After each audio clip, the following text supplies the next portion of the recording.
విడుడభుడి ప్రతీకారం శాక్యవంశం పతనం గురించిన కథను ఈరోజు క్లుప్తంగా చూద్దాం. ఒక రాజవంశం చేసిన చిన్న మోసం, దాని ఫలితంగా పుట్టిన పగ, చివరికి ఒక జాతి వినాశనానికి ఎలా దారితీసిందో తెలుసుకుందాం. సరే, మొదటిది మోసపూరిత వివాహం. కోసలరాజు ప్రసేనజిత్తు శాక్యవంశం నుంచి ఒకమ్మాయిని పెళ్లి చేసుకోవాలనుకుంటాడు. కాని తమ జాతి చాలా గొప్పదని భావించే శాక్యులు తమ వంశం అమ్మాయిని ఇవ్వడానికి ఇష్టపడరు. సో వాళ్ళేం చేశారంటే, మహానాముడు అనే శాక్యునికి ఒక దాసికి పుట్టిన వాసభగత్య అనే అమ్మాయిని రాజకుమారి అనే అబద్ధం చెప్పి ప్రసేనజిత్తుకు రిచ్చి పెళ్లి చేసేశారు. వాళ్ళిద్దరికీ పుట్టిన కొడుకే విడూడభుడు. ఇక రెండవది అవమానం ఇంకా ప్రతీకారం.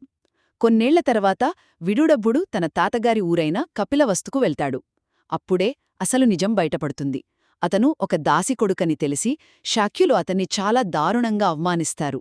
అతను కూర్చున్న చోటుని పాలు నీళ్లతో శుద్ధి చేస్తారు. ఇంక చూసుకోండి, ఈ అవమానంతో రగిలిపోయిన విడూడభుడు మొత్తం శాక్యవంశాన్ని నాశనం చేస్తానని అక్కడికక్కడే ప్రతిజ్ఞ చేస్తాడు. చివరిగా ఊచకోత ఇంకా కర్మఫలం. అనుకున్నట్టే విడూడభుడు రాజయ్యాక కపిలవస్తుమీదకి దండెత్తుటాడు. గౌతమబుద్ధుడు 3 సార్లు అడ్డుపడి యుద్ధాన్ని ఆపడానికి ప్రయత్నిస్తాడు. కాని 4వసారి ఆయన కూడా ఆపలేకపోతాడు. శాక్యులు అహింసను పాటిస్తూ ఎదురుదాడి చెయ్యరు.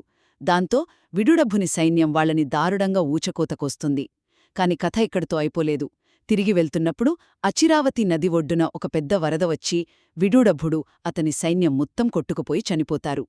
జాతి అహంకారం, ఒక చిన్న మోసం ఎంత పెద్ద వినాశనానికి దారితీస్తాయో ఈ కథ మనకు చాలా స్పష్టంగా చూపిస్తుంది.